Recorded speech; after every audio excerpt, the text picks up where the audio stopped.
Even when you feel low, you can still go. If I get him where I need him to be, he's gonna sleep for sure. Soften him up. I never answer to no man. Then fry him. Go, go, go, go, go, go, go, go, go, go, go, go, go, go, go. Hustle hard, hustle every single day. Some fighters they good at what they do. Like they master at what they do, but they not complete fighters. Some of them have speed, some of them have just power, some of them just have footwork, but they don't have the whole thing. I believe I have the whole package. I mean, that's what make me a good boxer. When reports surfaced that Gervonta Tank Davis might be stepping into the ring with Jake Paul, the boxing world exploded with buzz. But make no mistake, this isn't your typical influencer matchup. Tank is approaching it like a statement fight. His camp has gone into total lockdown, and every training session reflects intensity, discipline, and destructive intent. It's gonna be a whole different side of me coming into the fight. It's gonna be like something just snapped, like I turned to a different person. Time! There you go, right here, baby. There you go. 1 hour. Put it back. Take this off. His day begins before the sun even rises, 6 a.m. sharp. Tank hits the pavement for 3 miles of roadwork, mixing in explosive uphill sprints. No music, no hype, just pure Baltimore toughness driving him forward. Once the run's done, he moves straight into shadowboxing with resistance bands, refining that trademark explosiveness that makes every punch land with knockout power.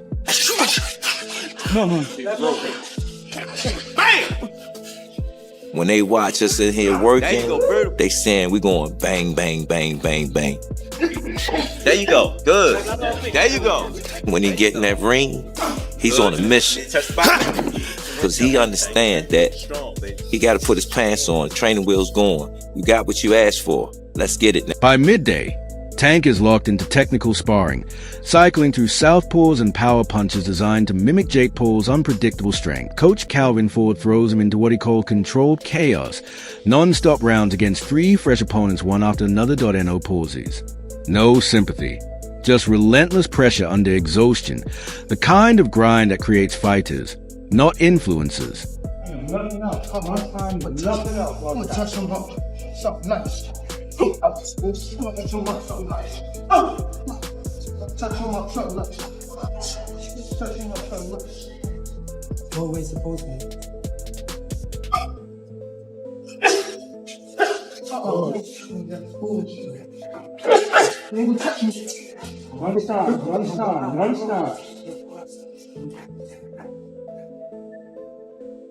Next comes strength and conditioning, a brutal mix of medicine ball slams, heavy bag destruction, and explosive plyometric drills designed to fuel that devastating one-punch power when night falls.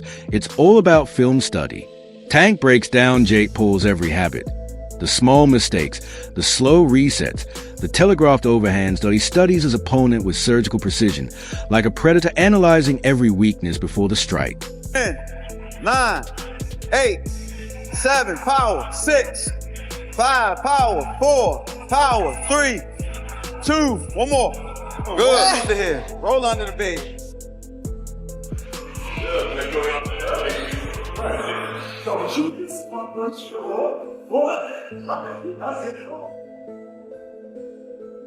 His diet is dialed in, clean proteins, no sugar, and hydration monitored like it's fight night every single day. According to those inside the camp, Tank looks sharper, quicker, and more dangerous than he did before the Ryan Garcia showdown. Sure, Jake Paul might bring the YouTube fame and a size advantage, but Tank lives and breathes violence. His discipline isn't for the camera, it's part of his DNA. When these two finally square off, it won't just be a boxing match. It'll be a reality check delivered through a thunderous left uppercut. Paul, I think when he weighed in for Mike Tyson, was 227 pounds. That is, if I'm not mistaken, a 92 pound weight difference. Almost a 100 pound weight difference. It's insane. That is called one thing. That's called being a... When it comes to Tank's lockdown training camp, Coach Calvin Ford isn't just talking about hard work. He's showing proof. From the sessions to the strategy, he's bringing out the receipts and the real game plan. Point one of the most talked about points, the glove size debate. Ford made waves when he explained that whether it's 8, 10, or 12 ounces, that small change can completely alter how the fight feels. Is pushing for fair play over theatrics, calling out the subtle tricks and details that promoters often try to hide behind the spotlight. Concern is, the gloves. You understand what I'm saying? Because we don't fight in 12-ounce gloves. We don't use 12-ounce gloves. That's training gloves, you know what I'm saying? So my thing is, I said, they said, put Tank in 8s, put them in 10s. That makes the fight more interesting. You know what I'm saying? And we'll go from there because I understand. And I brought that question up to one of his handlers. They was, no, we don't want to do no mismatch. It's supposed to be actually. Even better, Coach Ford isn't sleeping on Jake Paul. He broke down that press conference face-off. The moment Jake stepped in close and Tank briefly eased back up Ford's take, that moment showed the beast is still alive. In other words, this isn't some easy payday.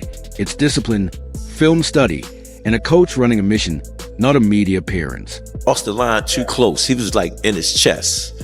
He was in his chest, and that's why Tank was like backing off. And I seen that, I said, okay, it glimpsed the Tank still in there. You get what I'm saying? So when I seen him, cross that threshold, hey, back up off of me. Because last fight he was too friendly with him. But what really stood out was a human side.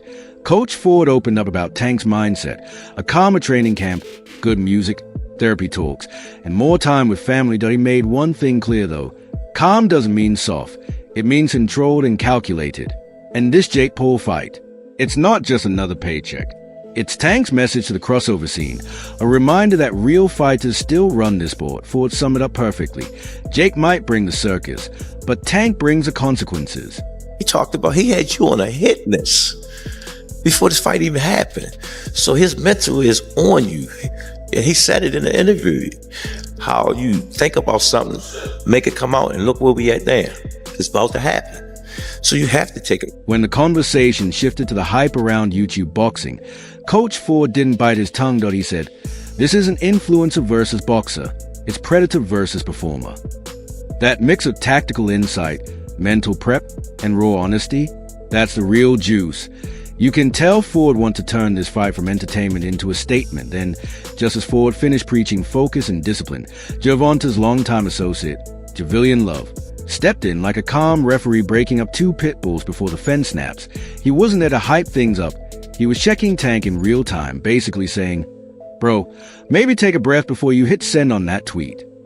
And honestly, he's not wrong. Yeah, I'm really caught off guard. I don't live that way. I'm 37 years old. I'm a family man. Yeah. I'm not a street guy. I'm not none of that. You know what I'm saying? So I'm really trying to get a grasp on your words. What are you saying? You know what I mean? But honestly, bro, I think that Gervonta is mentally got some things he need to figure out. You know what I mean? Because this beef ain't with me. At the end of the day, we're doing business. Tank's been moving like a man who bench presses grudges. You can feel that quiet storm building before fight week, like pressure waiting to explode. Then things took a twist.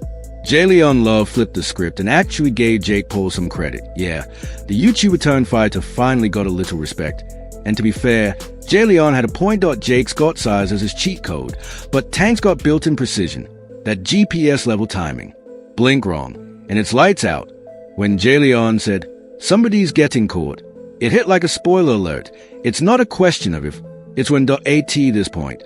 The hype's no longer fake. You can feel the tension simmering.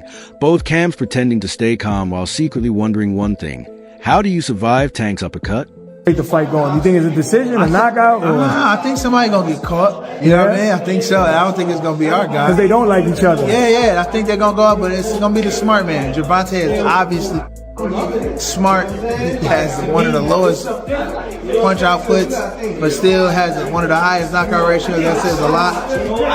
It's just IQ. It's gonna be a lot of IQ floating around that ring, and whoever has the better one will. And just when it felt like the pre-fight tension couldn't climb any higher, Jake Paul jumps in swinging with bold talk, claiming he's ready to baptize Gervonta Davis using those smaller gloves. He said it so casually, like he's ordering coffee. Yeah, make it a venti mocha, and somebody's going to sleep. Jake's confidence right now is through the roof. He's not treating Tank like some mythical monster. He's acting like a man who's been replaying his own knockouts on loop. And honestly, you've got to respect that he's coming in amped, fearless, and calling it old school beef, not business. When Jake says he doesn't care about weight, spectacle, or politics, just wants to throw hands and settle it like men, that's not YouTube bravado anymore, that's real fighter energy. Honest, like, I have beef. I'm not a traditional boxer. If someone has beef with me and they've shit about me and they've called, said things online and criticized my career, let's run it, bro. I'm old school. Like, I'm not a traditional boxer. I just want to fight people and them up. So at the end of the day, if he's going to talk shit about my career, I don't care about weight, spectacle, WWE, whatever anyone wants to say, bro. But here's where things get interesting. Jake Paul decided to stir the pot even more that is out here saying Gervonta Davis isn't a global icon like Mike Tyson. Now, that's a bold take coming from a guy who built his name on Vine. But you know what? He's not entirely wrong. Jake's pulling double duty, fighter and promoter, and he knows exactly how to get inside someone's head. You can see he's already under Tank skin without throwing a single punch, and when Jake said, "Tank pushed me, but I didn't even feel it," I laughed. That was elite level trolling. The man turned a shove into a punchline. His confidence right now is through the roof, talking about sparring Shakur Stevenson and Montana Love, throwing around millions in bets, and acting like this is his moment. His era, love him or hate him, Jake Paul just turned this matchup from a YouTuber sideshow into something dangerously real. What'd you feel when Tank pushed you up there? I didn't even notice it at first, honestly. I want to see the replay. Like, I don't even know if I moved at all. But it was pretty fast. I didn't see it coming. So he's a fast guy, but that's what makes this fight. And there it is. The calm before the chaos. Gervonta Tank Davis is grinding in silence like a man on a mission, while Jake Paul's out here talking like Destiny wears his logo. This isn't YouTuber versus boxer anymore. It's ego versus legacy, hype versus habit. That you've got Tank forging power in the gym and Jake stacking confidence in every interview. Someone's getting humbled. In 4K, no excuses. And when it happens, the internet's going to melt. So what do you think? Is Jake really built for Tank? Smoke, or is he walking straight into a trap with cameras rolling? Drop your thoughts in the comments. Keep it real. Keep it savage. Don't forget to like, share, and subscribe to Boxing Headquarters, the home of real talk, real analysis, and no filters. Catch you in the next one.